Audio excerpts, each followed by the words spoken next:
noise. It's been a long time since global politics has felt quite so unstable, perhaps even unhinged, and the future so hard to predict, from war in Ukraine to Brexit, to the outcome of the weekend's French election, to the possible comeback of Trump in 2024, and much else besides. We're living through an era of massive change and not a little danger. I don't think the world has felt as dangerous as this probably since the end of the Cold War. And one of the key factors behind this instability has been the rise of a series of aggressive illiberal national leaders who are wreaking havoc with the international order as we had certainly come to know it. From the expansionist nationalism of President Xi in China and Vladimir Putin in Russia, the chauvinistic ignorance of Trump and maybe Brazil's Bolsonaro, the challenge to the European worldview by Hungary's Orban and Poland's Kaczynski, and more besides. We can all see that long-standing institutions and values, even global peace, are under threat at the moment. And making sense of all this is incredibly difficult. Why it's happened, what it means, where it's leading, what we should do about it, to put things back to something like order. And we're very, very grateful, therefore, to today's guest, the FT's eminent foreign affairs commentator, Gideon Rachman, for giving us his time. Gideon's new book is The Age of the Strongman: How the Cult of the Leader Threatens Democracy and the World. I have a copy here, but if I hold it up, it'll look weird because my false background. But it's a fabulous. You don't have a copy of it there, do you, Gideon, to show people? Yeah, here we go. It's got a very nice cover. Very nice cover. I recommend you go and buy it. I was just saying to Gideon, I have an overview of these things from reading him and other experts, but what I found reading this book was just digging down into the reasons and the individuals responsible. It was a real education, just reading it. So I do recommend it, even after this chat that we have.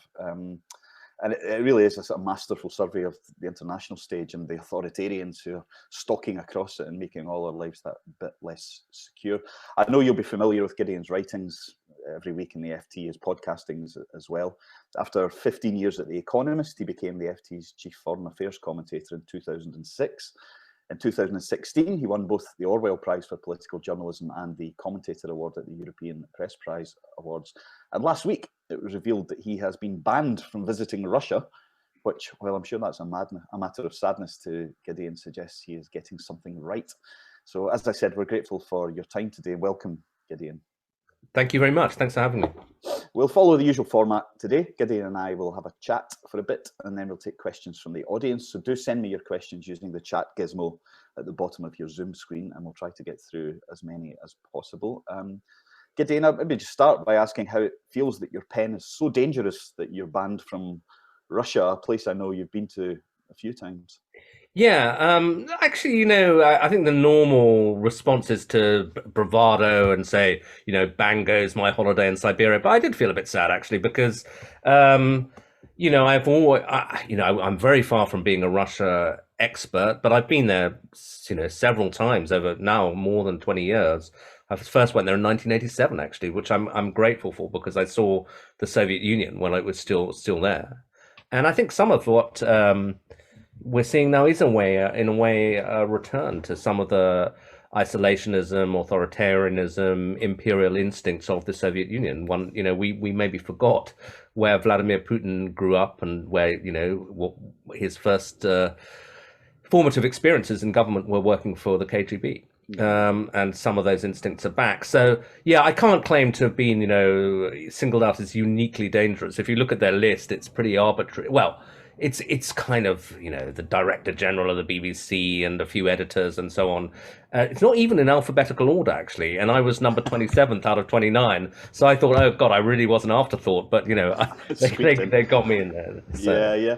Well, we'll come on to Russia in a bit, obviously. But I wanted to ask you, maybe just to begin by considering the state of the world today to the one that you first examined for the FT in 2006. And I wonder whether there was any sign then that the global settlement, which had seemed kind of fixed, the end of history and all those cliches, was actually unstable, and that we might be on the path to the kind of farrago that we see today. Not really. I mean, I think it was clear it was unstable, but it was a different form of instability that was preoccupying people at the time. It was terror. It was the American, first the terror attacks of 9/11, and then the US response and the Iraq War and Afghanistan.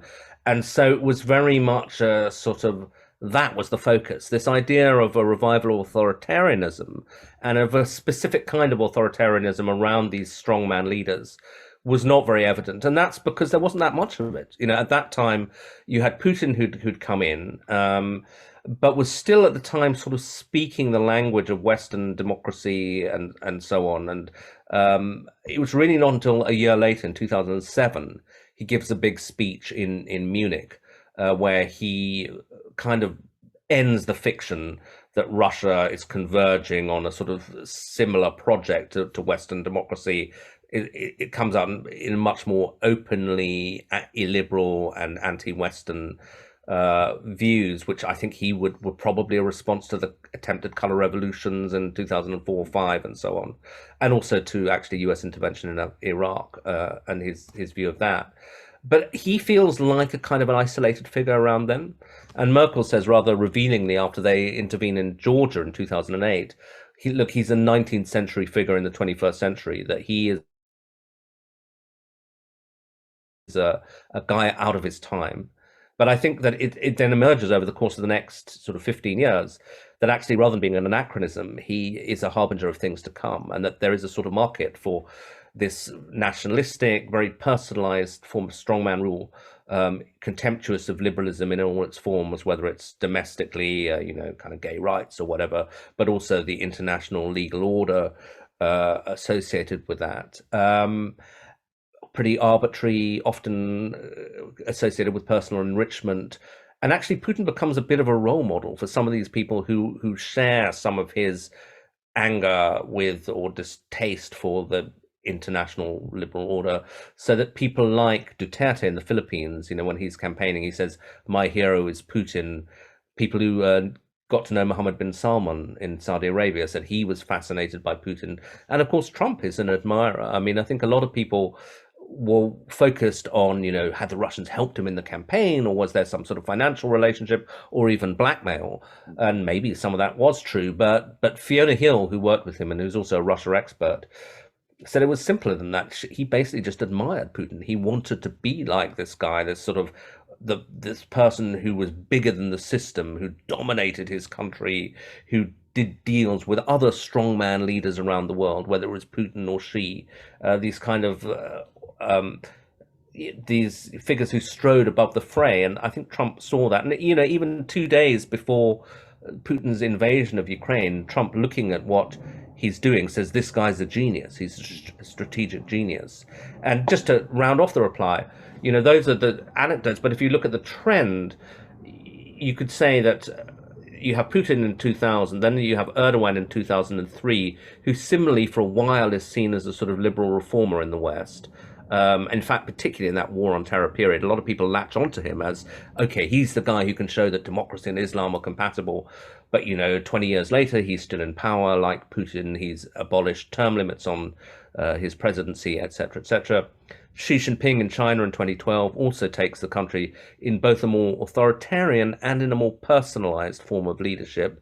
Modi in 2014 in India, same thing, very much a cult of personality. If you get vaccinated in India, for example, the vaccination certificate has Modi's face on it. He has really merged the state and himself in the imagery. And then 2016, obviously, Donald Trump. Brexit was, I think, a twin event, actually. We can talk about whether that fits in. 2017, MBS consolidates power in Saudi Arabia. 2018, Bolsonaro elected in Brazil. AMLO in Mexico in 2019. So by 2020, just before the end of Trump going, if you look around the world's major power centers, I would say really all of them, other than perhaps the EU, have strongman leaders. The United States under Trump, Brazil and Mexico, the two most populous countries in Latin America, Russia, China, India. It's a pretty global phenomenon. And how would you define the strongman leader? What is it that connects them beyond, obviously, their gender, which is interesting in itself? And I wonder what role their gender plays in that. But how would you encapsulate the strongman as you Yeah, well, I mean, I think so. It's an interesting thing because the leaders I'm highlighting some of them are in countries that are already autocracies: China, Saudi. some of them are in countries that are democracies. And, a question I had to sort of wrestle with is, well, is it legitimate to, chuck them all into this one basket and say strongman leaders? Is it like just a tag that obscures differences that are more important than similarities? But I think it was, writing about it, I think I did come across things that were common, albeit expressed differently in different national contexts. The first is this personality cult thing, that these are all leaders who say, I'm more important than the system, and I also am a kind of man of destiny who will save the nation. So Trump, who's always good for a quote, says, "I alone can do it," in his 2016 speech to the Republican convention, when he's describing the terrible state that he says America is in. He said, I alone can fix it," actually, is what he says. And that is really the pitch of all of these people. So that after the annexation of Crimea, there's speeches given in the Duma saying Putin is Russia, Russia is Putin, they're inseparable. In China, there is an incredible cult of Xi, which has been encouraged, so that Xi Jinping thought has been written into the constitution of the Communist Party of China. If you're a member of the Communist Party, you have to study Xi Jinping thought every day. There's a special app in a very, it's no longer a little red book, it's a Xi Jinping app. And I remember when I was in Shanghai just before the pandemic broke out, talking to a friend of mine who is a party member, quite a sophisticated guy though, and I asked him, "Come on, you don't really have this app on your phone, do you?" And he said, "Oh yeah." And he showed me, and then he looked at it and he said, "Oh God, it shows I haven't opened it today," because they monitor how much time you're spending studying Xi thought. It really is creepy, to use the technical term. Yeah. And then Modi, I mentioned the personality cult thing there. So that's one common thing. I think the second thing is, they're numbers, but a couple I would highlight is that they're all what I call nostalgic nationalists. So Trump says, "Make America great again." That the country has been great, it's gone into decline, I'm the guy who can pull it back.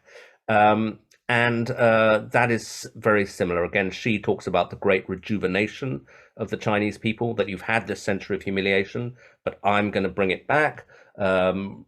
Modi similarly is a Hindu nationalist as much as an Indian nationalist, and his great rejuvenation actually goes back 800 years, to not just the British Empire, but the Mughal Empire was seen as things that had destroyed Hindu culture, but he's going to bring it back, its centrality. What is Putin doing if not, making Russia great again in his eyes, restoring some of the humiliations that they felt after the Cold War? Even figures like Bolsonaro is a nostalgist. He's saying, actually, the years of the military dictatorship were better. We were more stable. We were, making progress. We need to go back to that.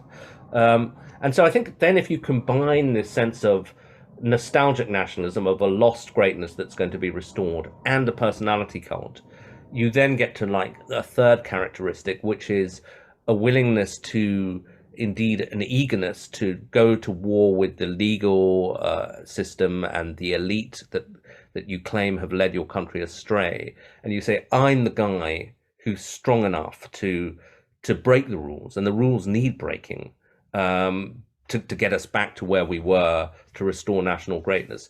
And you can see, I can't remember the precise figure, but even in the UK, in the Brexit, ahead of the Brexit thing, there was polling showing more than 50% of people saying that we need a strong leader who is willing to break the rules sometimes. And that is really the pitch of these people, and that's why they're so dangerous domestically. And then internationally, it's dangerous because if you have all of these leaders saying, my goal is the aggrandizement of the nation, that obviously leads to danger of clashes between their visions of greatness. It reminds me of a joke at the time of the Balkans crisis, where some Balkan analysts said, one of our problems is our region has too many great countries. It has greater Albania, greater Croatia, greater Serbia, and the results have been not so great. And I think, we're in danger of seeing that on a sort of global stage. Yeah, well, setting apart the autocracies, this was one of the curious things to maybe people like us, if I can put it that way, is why people vote for these people in the first place, in that sense of nostalgia that you mentioned. And I think Brexit comes under that as well, the sense of a lost Englishness that completely, yeah. can be got by. You use the word simplism in your book, the idea that these leaders can say that complex problems, difficult problems that are very hard to solve, actually have simple solutions, and that they're on the people's side against the elites who unnecessarily complicate things. So phrases like "get Brexit done" and "build the wall." Now we know that most people aren't stupid, including people who vote for some of these leaders. So why is it people fall for that at the moment? Yeah, no, I mean, I think it's worth being reminded that people aren't stupid. Actually, I was just thinking that this morning because the event I did this morning was in the British Foreign Policy Group, who've just done a whole bunch of surveys of opinions around the UK on foreign policy issues, and actually people's views are surprisingly nuanced and informed. And I was kind of relieved actually, because if you look at some of the opinion polls, say in the United States, you do slightly sometimes despair of the public. Very high levels of conspiracy thinking. The numbers of people who are prepared to believe, for example, that the election was indeed stolen in 2016. I think amongst Republicans, it's more than half.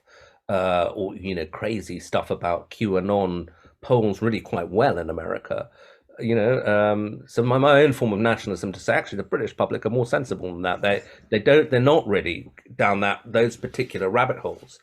But I think, in times when people are under pressure, when they are see these very difficult problems, the lure of somebody who says, look, it's not that difficult. We can do this thing very simple. And it's just the public, the elites who are kind of messing around and trying to mess with your head by saying it's complicated. That is an appealing pitch. We have all this illegal immigration, just build a wall. We have this problem. We voted for Brexit and 5 years later it's not done. That's because they're trying to frustrate you. It's not that complicated. Get Brexit done, etc., etc. And the ultimate form of simplism, in the Russian case is, well, we're unhappy with the way Ukraine's doing. Well, let's just use force. Let's go in there and smash them. Or in the Philippines case, in a very brutal form of simplism, well, you're insecure about crime and about drugs. Let's just, go and shoot people in the streets. And they did in their thousands. And, that, unfortunately, is popular. Even afterwards, people didn't recoil. Those kinds of simplest policies, I think, particularly in periods of insecurity or frustration, whether that's around crime and corruption, which is common in, say, Brazil or Philippines, those were the issues that were upsetting people, or about economic insecurity in the West, or about a sense that the nation is being frustrated in China, India. Then those simplest appeals come to the fore. And one of the things you see again and again when you look across the world at these types is that it often seems to be people who live outside the urban centres and feel some kind of resentment towards the pace of change in modern life, or who feel excluded from the benefits of modernity or globalization. And I thought this morning of someone I hadn't thought of for a while, which was Ahmadinejad in Iran, who was famously elected by his country's farmers and peasants, and came from among them actually. But this split between the educated professional urbanites and the relatively uneducated who live in towns and villages does seem to be driving a lot of this. We can see it in the US with Trump, we can see it in France, we saw it with Brexit. What's your take on that? And solutions are, a mug's game in a sense. Who knows? But do you see a way through of connecting societies again when they've become so badly divided? Yeah, I mean, I think that, as you say, again, that was one of the things that I found very striking, that encouraged me, that actually, it was legitimate to make these very broad cross-country comparisons, because this urban-rural divide and the support of the strongman leader from outside the cities is very, very striking. So, I mentioned Duterte. He campaigns against imperial Manila. That it's the city that's the corruption thing. In Turkey, Erdogan, his support is from the lower middle class, devout people who are not the Istanbul kind of elite. And it was I happened to be in Turkey in 2013 during the Gezi Park demonstrations. which were against some of what Erdogan was doing. And the people going on the demonstrations in the center of Istanbul, could have been in New York or Paris. They were dressed the same way. They weren't wearing headscarves. They were likely to be people who drink alcohol, etc. And they were regarded or portrayed by Erdogan as a kind of anti-Turkish, anti-Islamic fifth column, deracinated, out of touch with their people. And similarly, talking to the Turkish elite about their, well, yeah, I suppose you could say elite, the kind of types I bump into, again and again, university professors, for example, would be, you go and see the local professor of international relations and or politics, whether you're in Beijing or Delhi or Istanbul. And I found I was again and again having the same conversations, but or indeed now, it could be New York or Washington, where they were horrified by their country's leadership and increasingly felt threatened by it. I remember there's a Turkish academic friend of mine who said, things that I thought unimaginable in my country are now happening on a daily basis. And he is still at liberty, but, another guy who was a regular mate of mine has just been sentenced to 18 years in prison in Turkey. He was running the Open Society Institute there, a guy called Hakan Altunay. So it's easy to talk about authoritarianism in the abstract, and yet this is what happens to your liberal intellectuals when it gets out of control. And I've seen that happen in Hong Kong. Similarly, people who are having to leave and so on. And in India, there's growing pressure on if you call the liberal elite. And again, this is weaponized by Modi. So Modi talks about the Lutyens elite. And what does he mean by that? Well, the people who reside in the buildings left behind, the sort of graceful old imperial buildings left behind by Sir Edwin Lutyens, which are the government buildings, but also the kind of villas of Delhi and so on. And it's very easy to say, and probably with some justice, these people are completely out of touch with the India of the villagers, the India of the small towns, the India that I, Modi, represent. Fair enough, in some ways, except when it becomes turned into a kind of threat. And there's an Indian friend of mine, I won't name him because Indians are scared now, but in fact, actually, it was interesting. One of the quotes in the book is from Amartya Sen, who's in Harvard, obviously one of the most eminent Indian academics. And he said, this was some years ago, when I speak to people on the phone now, I can hear they're frightened, and I've never heard that before. And an Indian friend of mine who was basically weighing whether to stay in the country. And he said a BJP guy had said to him, we've written scripts on all you liberals, we just don't know when to put them in production. And so there's a threat there, and again, it's this sort of the parallel with Britain is obvious in one sense, not that the Remainers are being thrown into prison, nor do I expect them to be, but this rhetoric that there is this sort of overeducated, urbanized, too internationalized elite who've lost touch with their own country. That is something that you hear again and again around the world and is used by the strongman leaders. And you see it finally, in Russia. Look at, there are thousands of people leaving the country. And these are the people who are leaving the country in Turkey, in India, and so on. There were big demos against Putin over the years. I mean, it's easy to forget now because the pressure on the Russian opposition is so enormous. But, I was lucky enough to be in Moscow in 2012 when many thousands of people took to the streets when Putin announced he was returning to the presidency.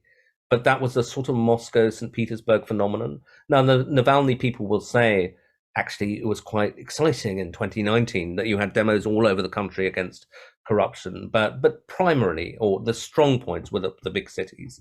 And again, Putin drew his strength by saying, well, I represent the people outside. And sorry, I'll stop rattling on in a second, but it's interesting that, also the people in the big cities were the ones not so reliant on state television. So that the people outside who are older, etc., less likely to be connected to the internet, will just get the sort of prescribed Putinite forms of information. You've got to try a bit harder or be more connected to get alternative narratives. And I think the same is true of China, of India, etc. I think these authoritarians have found out that you sometimes can allow little pockets of dissent, provided you control the major forms of communication.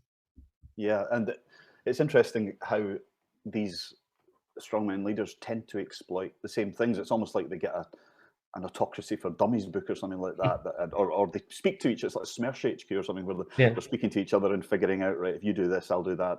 But there must be a sort of sense of watching each other and learning from each other as they go. I want to talk about previous to this, the sort of post-Second World War saw the general advance of freedom and democracy for some decades. And you say in your book that in 1945 there were only 12 democracies in the world, and by 2002 there were 92, which was a pretty golden era for the advance of democracy and freedom. And then 2020, I think, was the 15th consecutive year of diminishing global freedom, according to Freedom House. They used the phrase democratic recession. So I wonder if you could tie those two periods together. What changed after 1945, and what changed, I guess, from 2002 to 2020? Yeah, I mean, I think, there's several different periods. Obviously, there's 45 to 89. I think then 89 and the fall of the Berlin Wall and everything that was associated with that sees a surge in democracy. Obviously, how you measure that is a tricky thing, but broadly speaking, and then this democratic recession period. So, I mean, it's interesting to make the fall of the Berlin Wall was the big symbolic event, and it was very important. But actually, you can see advances for political freedom. Certainly from the mid 70s on, you begin to see, for example, in Europe, the Portugal, Greece, Spain, all that happens beforehand in Western Europe, and it's easy to forget. We now assume Europe is a democratic space, at least Western Europe, but actually, a lot of Southern Europe wasn't until in living memory. And then similarly in Latin America, the transition to democracy starts happening in the early 80s and is associated with a debt crisis there and the discrediting of a lot of the regime, some of whom sort of step aside as they see the way things are going. There are negotiated transitions in places like Brazil and so on. Even Pinochet, actually, there's a referendum and he loses and he goes. But then obviously the fall of the Berlin Wall discredits ideologically the second pole, if you like, and there's this period of liberal democratic triumphalism. And it always helps if, in Thatcher's phrase, people believe there's no alternative. I think for a period, there is this sense that, okay, as Fukuyama put it, end of history. There's only one formula for success, and people begin to converge on it. And there's rapid advances in that. There's a wave of democratization in Africa as well. But obviously, things are never that simple. And by about 2000 and so on, the early 2000s, you begin to get this democratic recession, and associated in Russia with Putin. But I think the Arab Spring is a very important moment, an interesting moment, because in 2011 we suddenly think, wow, this part of the world that's never really been at all fertile ground for democracy. There is a yearning for it, and maybe this is the next wave of democratization, or I can't remember, third or fourth wave, and yet it goes pretty badly wrong quite quickly. And by within a few years, all you've got left is Tunisia, and that's gone wrong now. Yeah. So again, there's a sort of loss of faith, and you talked about how these strongman leaders imitate each other, and they certainly do in terms of both tactics and vocabulary. Everyone talking about fake news, for example, which is a tag that Trump popularizes, but is terribly useful for all of these people. Anything they don't like can be dismissed as fake news, put out by their opponents, by the elites, whatever. But I think there's also such a thing as a sort of global mood, so that as there was a global mood post 89, where people think, okay, we can sort of the Americans or the West have won the ideological argument. Then I think the Western democracy, liberalism, the US, a kind of a bunch of overlapping ideas begin to lose prestige for a number of reasons. You have 9/11, then the Iraq War, then the global financial crisis, then growing evidence that our democracies are deeply troubled in the election of Trump, etc., etc. And so it becomes much more plausible for people like Putin to say, as he did in an interview with the FT, I think in 2019, look, the Western liberal idea is collapsing. You've got to look for something else. And that is, say, Orban's pitch in Hungary, where he says, we used to think that Europe was our future, but now we know we're Europe's future. Rather sinister phrase. But what he means by that is we used to think, we in Hungary, that Brussels had all the answers and we just had to kind of implement the rule book. But now we know we have the answers, and it's this authoritarian nationalist project, and that they're the guys who are going to have to catch up with us. And that's sort of where we are.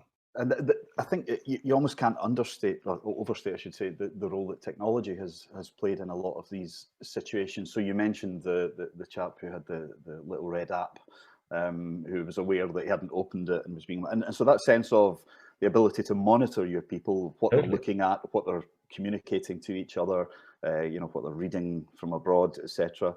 But also, of course, the ability of people to join movements through social media, to arrange, I suppose, rebellions, as we saw during the Arab Spring, using Twitter, etc., to figure out where to meet up. And it perhaps has oiled the wheels of a lot of the movements that we've seen. And we thought, I suppose, initially that this technological revolution would be a wonderful thing, and it would open up all sorts of new pathways to find like-minded souls, and it has, but not necessarily in the way that we wanted it to. Yeah, no, I think that's right. I mean, I think that exactly, it's a much more ambiguous thing than we thought, and maybe trending negative at the moment. But I mean, I don't think it can be entirely coincidental that this sort of age of the strongman is also coincides with the rise of social media. But as you say, it's ambiguous, so that at the time of the Arab Spring, it seemed frightfully kind of symbolic that one of the leaders, I think Time magazine make him the man of the year. Nobody's ever heard of him again, the guy called Wael Ghanem. But he was a Google executive, and wow, this is the liberating potential of these new technologies overthrowing autocracies all over the world. And that wasn't total nonsense. So that you can see Navalny, for example, one of the things that really helps to mobilize people, and I think probably scares Putin, is when he starts putting out videos about Putinist corruption on YouTube, which get millions of people watching. So there is that potential, but equally there is at the same time the potential to monitor, and I think that is quite scary actually, because it's only really in its beginning phases, and that China is becoming a sort of testing ground for a lot of these very Orwellian techniques. I mean, Big Brother is on your phone. And you can't operate without your phone increasingly in a modern society. And to give you the example, which I heard an American official talking about, payment systems, so that China has led the world in mobile payments. You need Alipay or whatever on your phone to really exist now. But of course, that data is all available to the government in a society like China, so they know where you are. You can locate you through your phone. They know what you're spending on, and frankly, if they want to punish you, they might be able to close down your electronic wallet, and then suddenly you can't function. You can't buy a train ticket. You can't go anywhere. There were examples recently where there was a demonstration organized in China because a local bank had collapsed, and people were heading into town, and they suddenly found that their apps, their health apps, went from green to red. They were deemed a health risk, and therefore it was illegal for them to be out and about. So that's the kind of thing that you're worrying about, and of course that gives an edge to some of the technological struggles going on. I mean, obviously, the US is not far from innocent in all of this. We saw that with some of the revelations that Snowden brought out about backdoors and people being able to monitor, et cetera, et cetera. But I suspect that the Chinese would take it to a whole different level without at least the ability to challenge that. And so people are saying, well, what happens when for example, if Chinese payment systems go global, and if you go into shops in say, in Oxford Street, maybe on Princes Street, you'll see Alipay is up there, and then people will maybe be under pressure to download it themselves. So that kind of monitoring thing. And then I think finally the other thing is the use of social media by these strongman leaders to rally support. I think they're very adept users often of social media. So that just as, FDR, I mean, I guess maybe effective leaders mastered the technology of their age, and FDR's was the fireside chat of radio. JFK was more effective than Nixon on television and was felt to have won the debates because of that. And Trump was the Twitter president. He kind of got Twitter and its ability to communicate directly with followers. And I think that one of the things that's happened, we talked about the anti-elite element of this, is the ability to circumvent traditional media. So people like me or whoever who would say, fact check you and say, well, sorry, we're not going to publish that because it's not true. There's no evidence for that. Well, you can put out unsubstantiated claims to your heart's content through your Twitter channel, although Trump's now been taken off Twitter, but Elon Musk might put him back. And I think it's almost kind of symbolic that on Facebook, you don't say, do I think this is right or wrong? You say, do I like it? Yeah.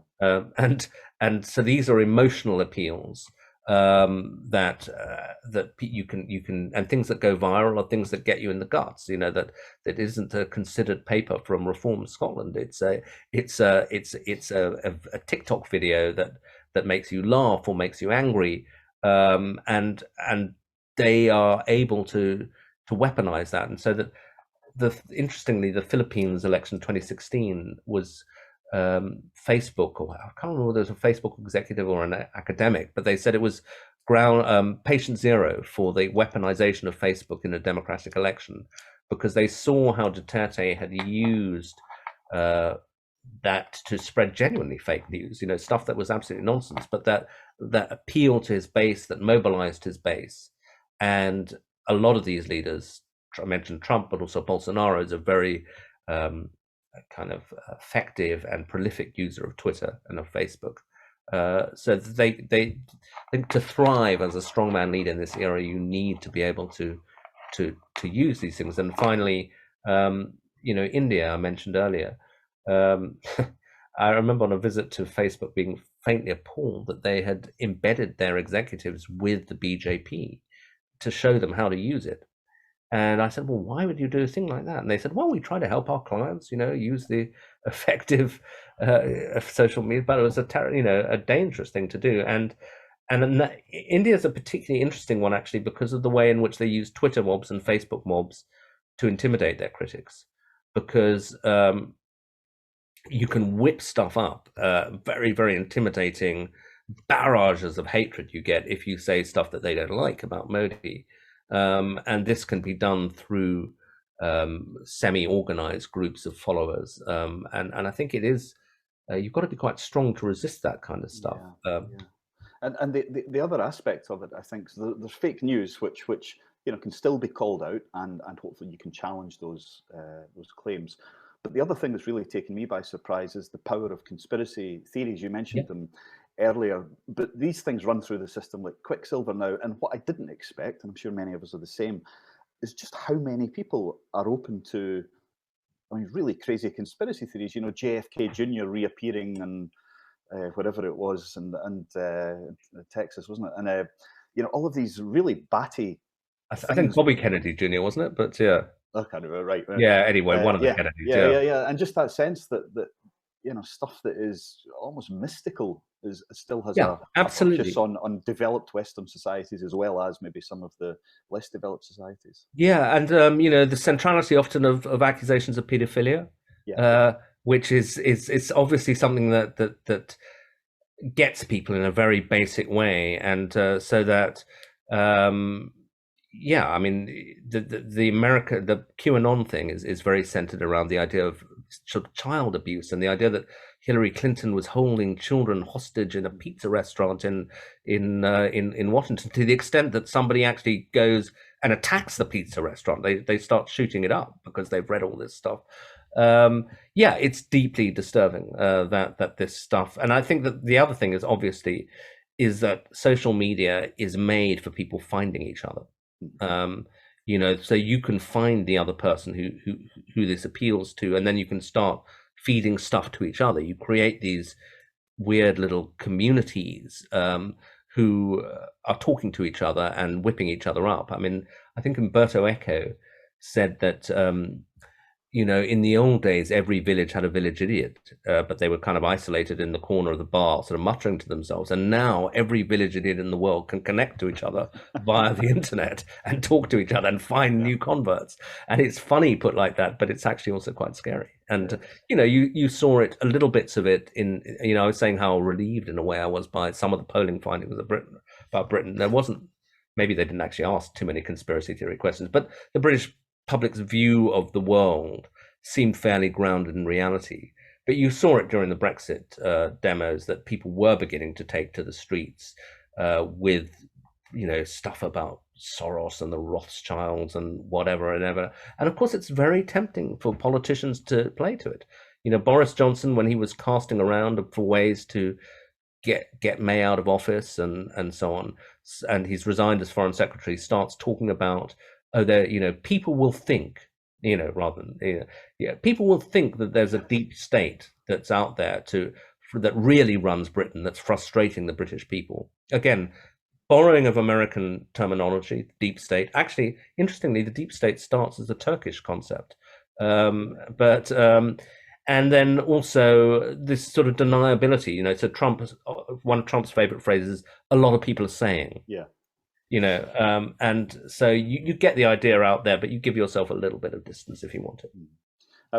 We'll move on to questions in a second, but I wanted to touch on probably the most important strongman in a sense, which is Xi.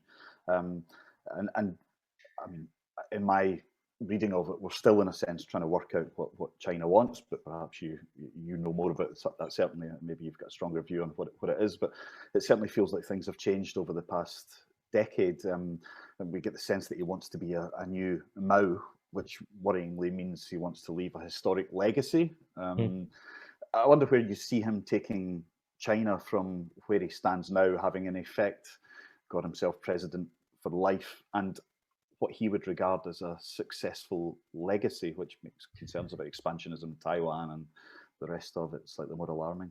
Yeah. Well, I mean, I think that, as I say, his great tagline is the great rejuvenation of the Chinese people. And I remember actually the only time I met him, I was part of a group of kind of Western visitors, including Gordon Brown, in 2013. And I remember Brown was, he's very interested by economics, and he was very fascinated by the kind of economic reforms that Xi was proposing. And it was possible then to think, well, maybe what Xi is doing is really just the next stage of Chinese economic modernization, and that this is essentially a prosperity agenda. And Xi, when he presented to our group, said very much, it was like economic goals. This is where I see us getting in terms of poverty reduction, the number of people who'll be in the middle class. It was an agenda for national greatness, but presented in quite modest terms and primarily in economic terms. But I think that one of the things that is concerning about him is that he is now increasingly sort of casting national greatness more in territorial terms, in terms of sort of national respect. Every Chinese leader since 1949 has made the regaining of Taiwan a central rhetorical goal. But for example, Deng Xiaoping says, well, we can leave that, it will be achieved, but we can leave it to future generations to resolve.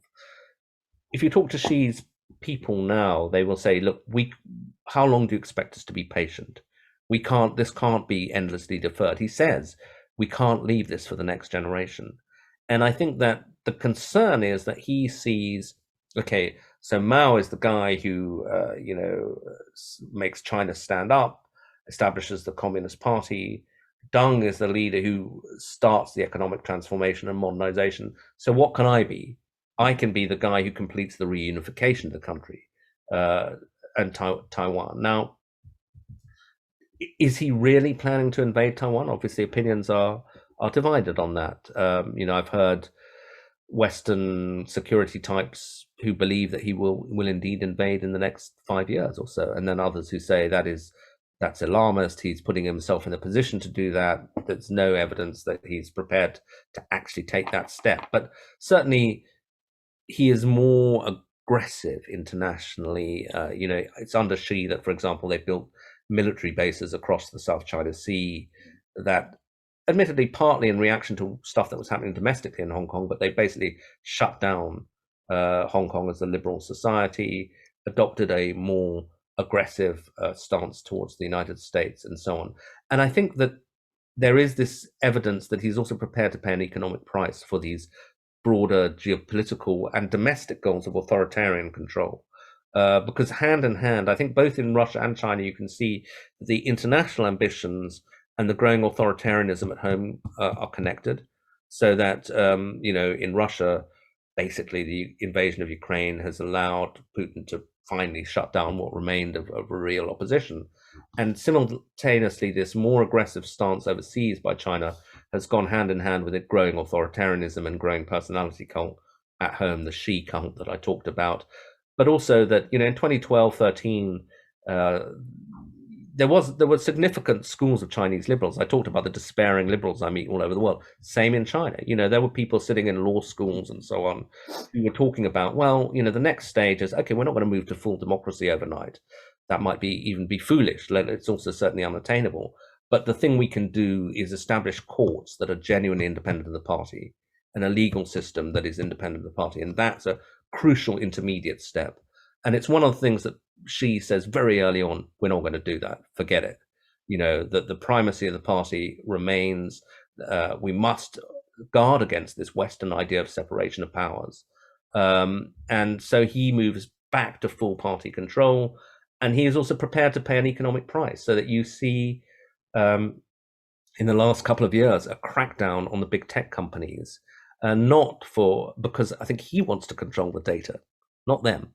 They also, when Jack Ma starts criticizing the state in slightly guarded ways, but saying they're inefficient or whatever, and there's a crackdown on the big tech companies, on Alibaba and Tencent. And you would think, if you were, one interpretation of national greatness would be that these companies, at last, China has huge companies that can go head to head with Google or Facebook or whatever.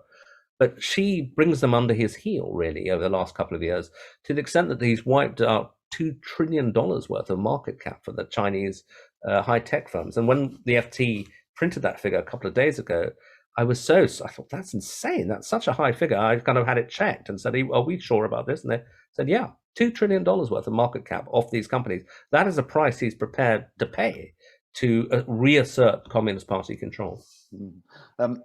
Just one last thing from me before we move on to questions. You travel around the world a lot, visiting foreign capitals.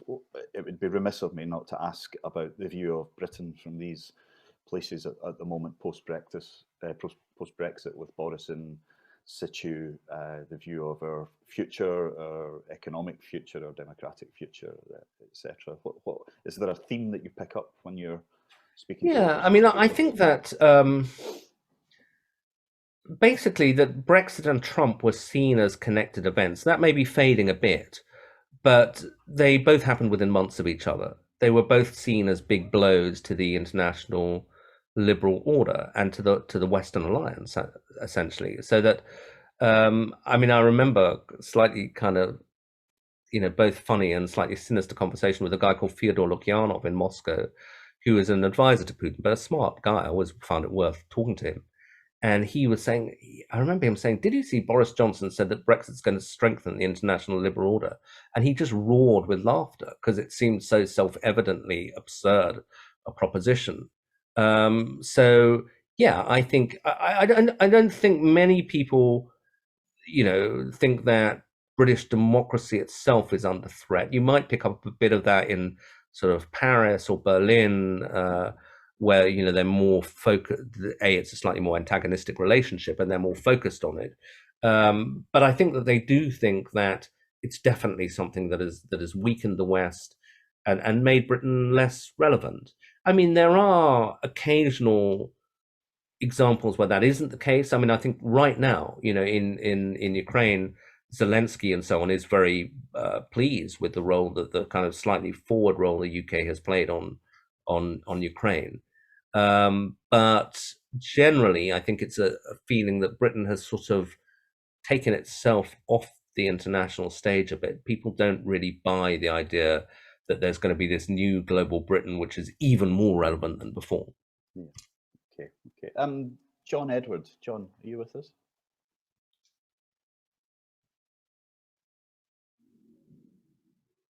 John. Yes, I am. Sorry. Hi. Yeah, no, it was.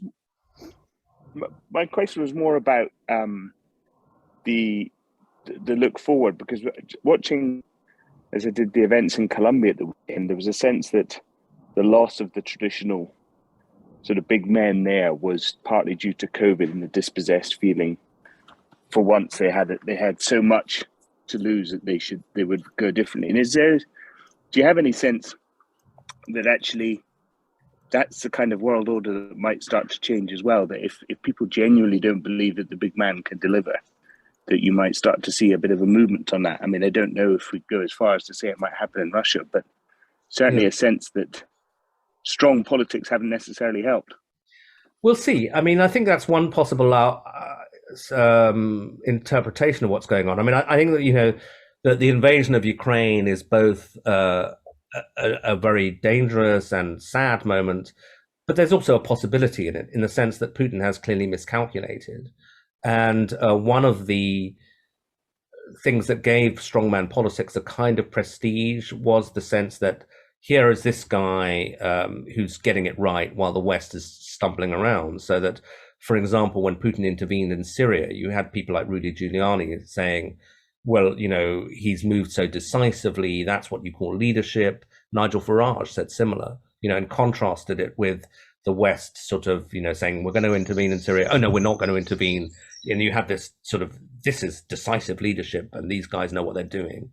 To the extent that Putin messes up, that model begins to be discredited, one hopes. And you could maybe make an analogy to what's happening in China with Xi Jinping, where, his pitch again was the West has horribly mishandled COVID. We in China kept China safe.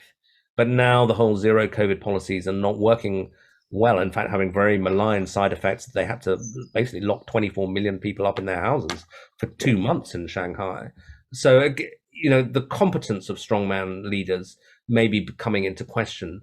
I think that what happened in Colombia is, for me, is a slightly, or my initial thought about it was a bit different, which is that I think that maybe you're getting a new strain of populism coming up, which is left populism rather than right populism. And I'm afraid Steve Bannon, actually, who was a pretty bad guy, but he's sometimes quite an interesting analyst. I remember seeing him give a lecture where he said, in response to the financial crisis, you've had a populist response, and you've got right populism and left populism across the world. And he said in the US, it was Trump and Bernie Sanders. In Britain, it was Jeremy Corbyn and the Brexit movement. And for a while, it was the right populists who were winning, if anyone, who were coming to the fore. But maybe now you're getting, in Latin America, certainly a strain of left populism in Chile as well, now in Colombia, I think in Argentina, I gather. AMLO in Mexico also is a kind of left populist, and maybe in Europe with Mélenchon, suddenly doing very well in the French legislative elections.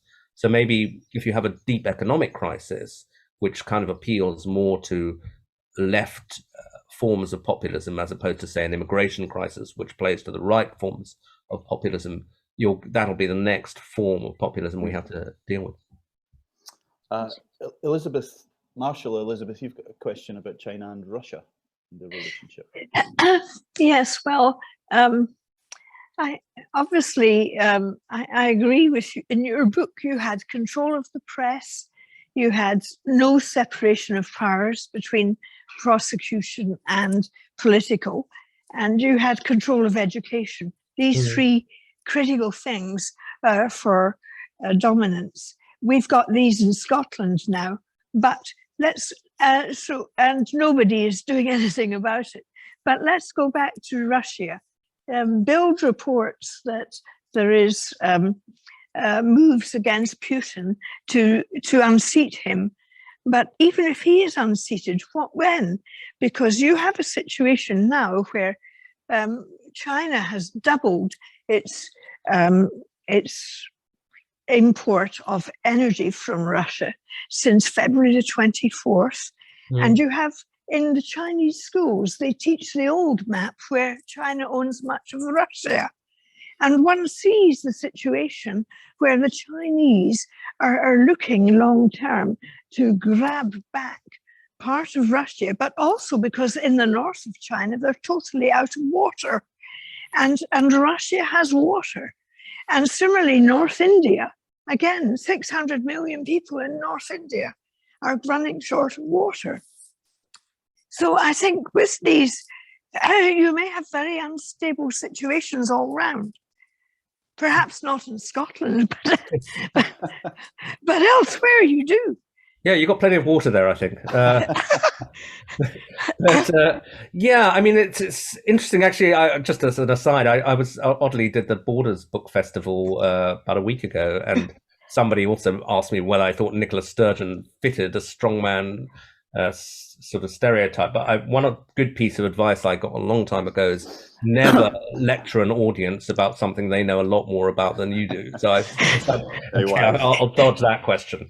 But on, yeah, I mean, I think the whole China-Russia relationship is incredibly interesting and fraught. And one of the arguments that people make is that we are forcing Russia into China's hands, or Russia's own decisions have made them dangerously dependent on China. And I think that is the case, because I think that Europe will probably persist with this effort to make itself energy independent of Russia. It's a very difficult thing to do. We're going to experience that now, particularly if the Russians cut the gas off.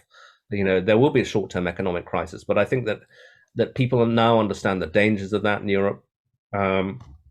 So that over the course of the next 3 to 5 years, we will, maybe we'll resume some imports from Russia, but we'll never be as dependent on them. And what's their big alternative market? It is China. I don't see Chinese revanchism vis-a-vis Russia as sort of a problem for the short, even maybe in the medium term. I don't know, how does one define these terms? I don't get much sense that they are preparing a land grab or anything like that, although you can always be surprised. But you're right that to the extent that Xi talks about a century of humiliation, one of the aspects of that century of humiliation, which begins in the 1840s, is territorial loss, and some of the territory lost is lost to Russia. Now, in theory, those things have been settled. There's no remaining claim. But actually, modern China is pretty hot on reclaiming territory. They've got a clash with India at the moment in the Himalayas, which you alluded to. They've got the stuff in the South China Sea, stuff with Taiwan. So it doesn't seem incredible to think that at some point they may also revisit the stuff with Russia. But for the moment, I think that Russia and China have a strong identity of interest in trying to oppose what they see as the sort of illegitimate US-led world order. And just finally, on the question of what's happening now, it was interesting talking to a big American hedge fund guy who's actually one of the remaining pro-China voices in the US. But he was saying, look, these efforts by the West to isolate and sort of destroy the Russian economy are going to be a very, very important testing moment for Western strength. He said, if we manage it, that will sort of send a signal to the world that the West is still the dominant force in the world. But if we fail, that will send the opposite signal, that we've tried our best shot and actually, Russia's ridden it out.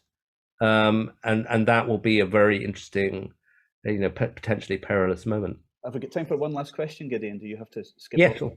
Yeah, Donald McCrae.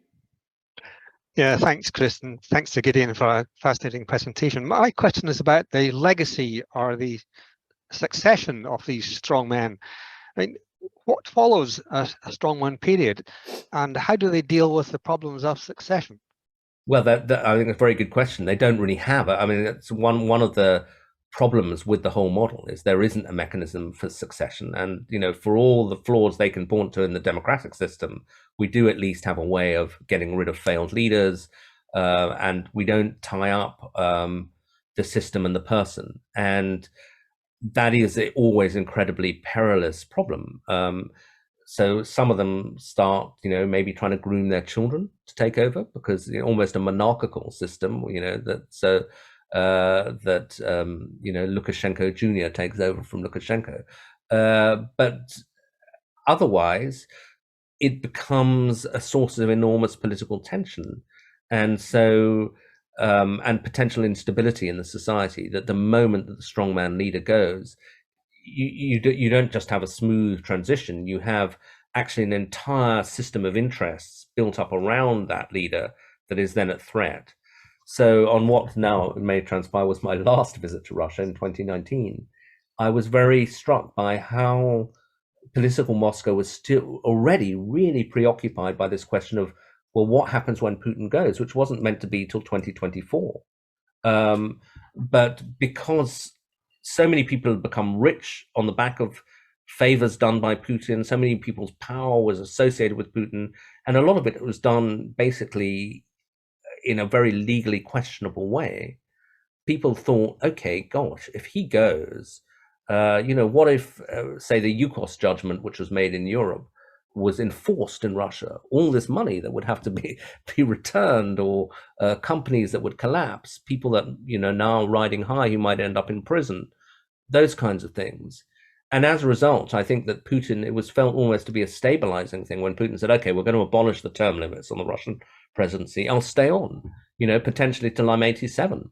And that reflects personal ambition, doubtless, but also the fact that in a strongman system where everything comes back to the leader, you don't have a succession mechanism, and the succession is a very, very dangerous moment, not just for the leader and his family, but for the whole system that's built up around them. So yeah, I think that is a, and then on the other hand, if they stay on and on and on, eventually, biology kicks in and they become infirm or senile or whatever, and then you have to start covering it up and saying, no, he's perfectly well. The fact his face is a bit rigid, that tells you nothing. And so, yeah, it's a very, very flawed system.